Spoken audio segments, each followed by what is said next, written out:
Of course, Rasulullah sallallahu alayhi wasallam told us that the humanity will not be destroyed in total as it used to happen before in the nations before us, but it will happen once a while, here and there, that you're going to find some communities, some nations on the earth will be destroyed by different ways. Because we talked about this before and said, وَمَا يَعْلَمُ جُنُودَ رَبِّكَ إِلَّا هُوَ. Allah Azza wa Jal is the only one who knows His soldiers. Because Allah Azza wa Jal can use anything to destroy you. And when we look at the stories of the people who lived before us, we're going to find that the stories are similar in one thing, that the minority believe in Allah subhanahu wa ta'ala and the majority disbelieve in Allah subhanahu wa ta'ala. Subhanallah. Although the prophets came with the clear signs and the clear proofs from Allah subhanahu wa ta'ala, but still you find the majority of the humanity resisting the way of Allah and going against the way of Allah. And even in our modern time, the Prophet sallallahu alaihi wasallam came with the guidance, came with the Quran. He showed everything to the Ummah, but again, the majority of the humanity is not following the way of Islam. Yes, Muslims are a lot. The population of Muslim is huge, but still, we are not majority. We are like 1/4, 1/5 of the world. But how about the other 4/5 of the world? How about this? How about the majority? That's why Allah subhanahu wa ta'ala told us in the Quran that the majority of the people will not be believers no matter what you do for them. That's how it is. This is the situation that we have. Today, we're taking just one nation that Allah subhanahu wa ta'ala destroyed, and we're going to show what happened to them. This is the nation that is called Thamud.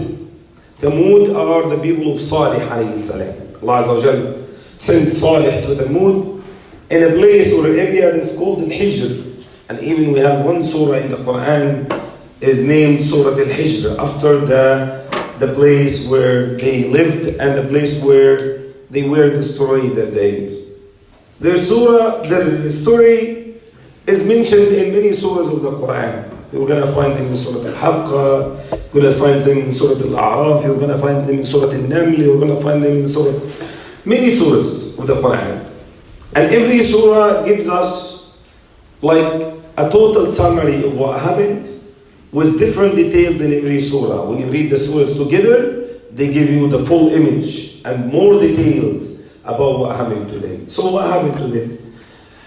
The people of Thamud, who are called Thamud, this is the name of the nation, Thamud, and the Prophet Salih lived after the time of Ad and the Prophet Hud, right after them. And they were close to the time of Nuh alayhi salam. So you can say after the time of Nuh came the people of Ad, and then came the people of Thamud after that. And they were Arabs living in Arabia at that time. Both of them, Ad and Thamud. Thamud, they lived in a place called Al-Hijr, and Allah Azza wa Jal gave them power, huge power, that they used to make their houses inside the mountains. Nowadays, if you want to break part of a mountain just to make a way, you need a lot of explosives and you need, long time to do that. Imagine those people who have huge bodies and very big power. They are making houses, doors and rooms and windows inside the mountains. Until now, the remains of these houses, or some of them, still exist to our modern time.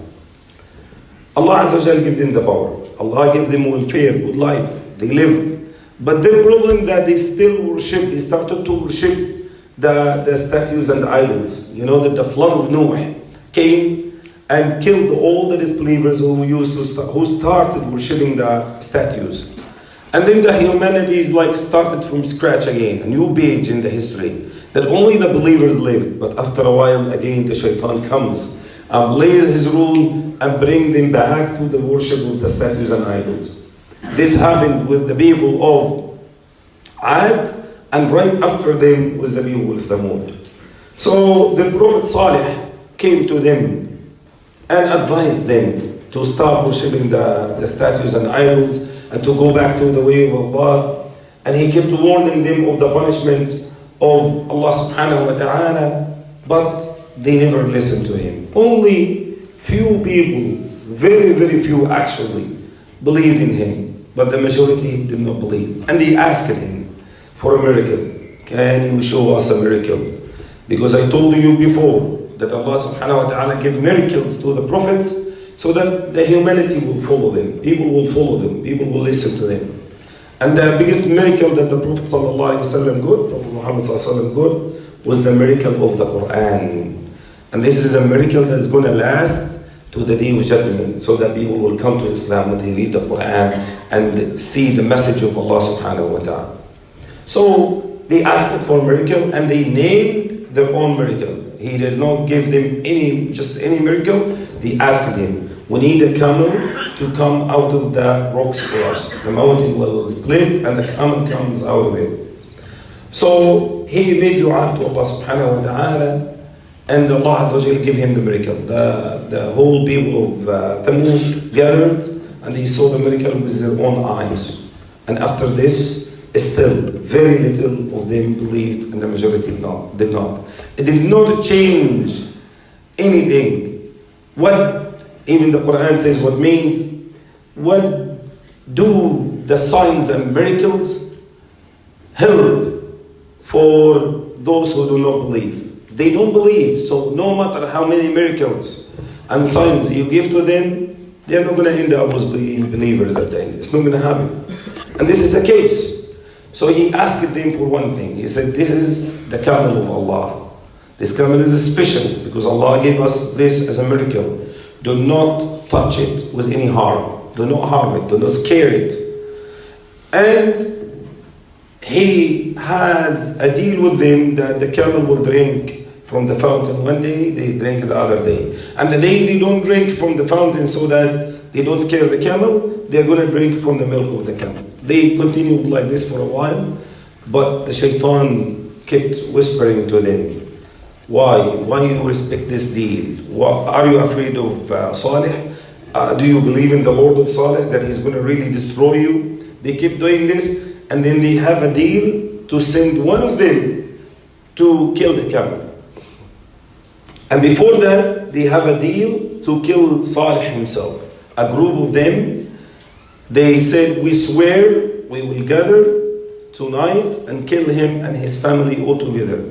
قالوا تقاسموا بالله لنبيتنه وأهله. Swear by God that we will come at night, kill him and his family, Salih, assassinate all of them, so that we stop listening to him. He doesn't give us headache anymore. So when they try to go, they're coming out of their houses and they gather together. Then Allah subhanahu wa ta'ala make rocks fall over them from the mountain and killed all of them. So they did not complete their own conspiracy. Allah killed them.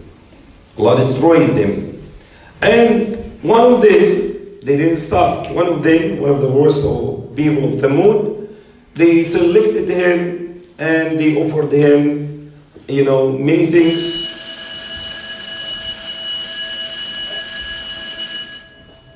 to kill the camel. So he hid somewhere and he saw the camel coming and he attacked the camel and he killed the camel right away. The camel screamed, the big scream, and they say that the camel had a baby camel who was following her, so the baby camel ran away.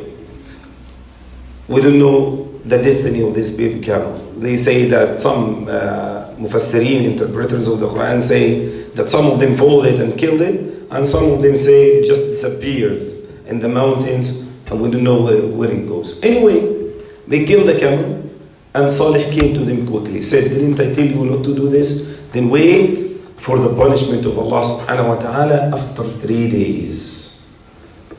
They were in doubt. They are not sure. Could this be true? Is it going to happen? Or he's just threatening us? So the first day, they were just waiting, expecting, something wrong is going to happen to them. Nothing happened to them, but their faces started to be yellow.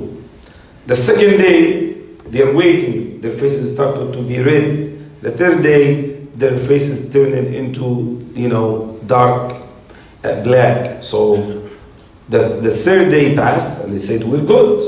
Nothing happened to us. But in the early morning, the punishment came and killed all of them.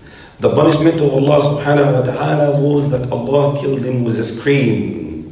They hear the scream that they couldn't take it and make them all just bodies with no souls. All of them passed away. All of them died out of fear at that. The bodies couldn't take it. This is one thing. And also Allah Azza wa Jal mentioned that He gave them another punishment, which is the rajfa, that the earth shook under their feet.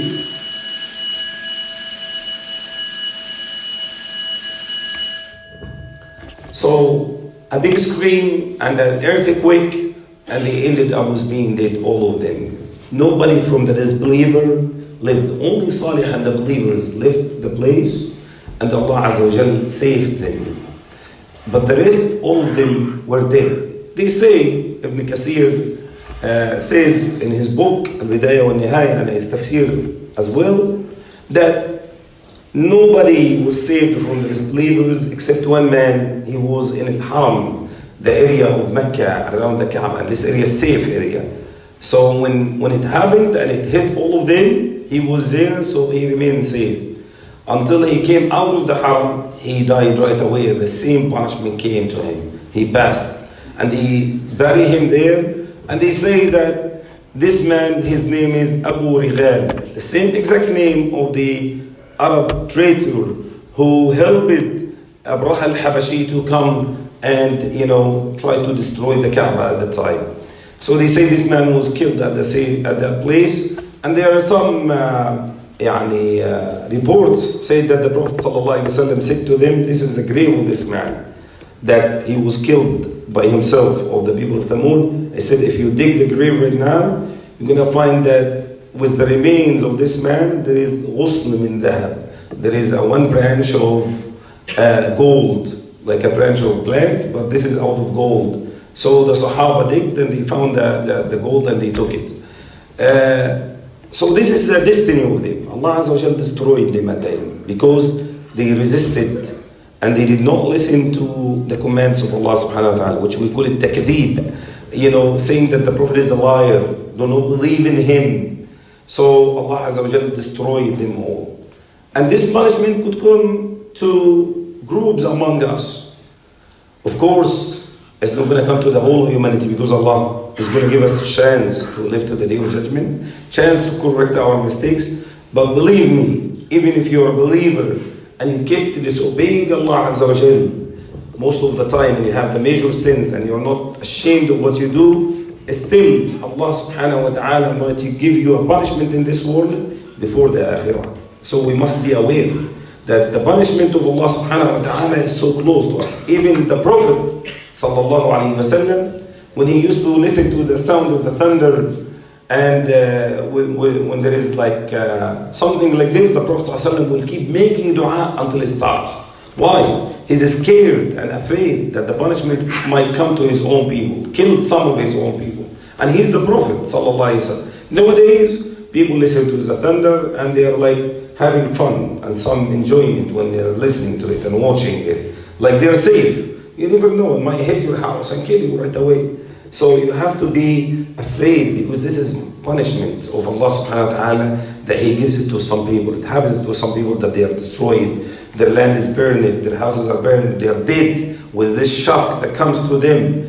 We have to be aware that more disobedience to Allah Azza wa Jal brings direct and quick punishment from Allah subhanahu wa ta'ala. As it happened before, it's very possible to happen to some of us, and we have to be aware of this. جزاكم الله خيرا وصلى الله وسلم وبارك على نبينا محمد وعلى آله وصحبه وسلم.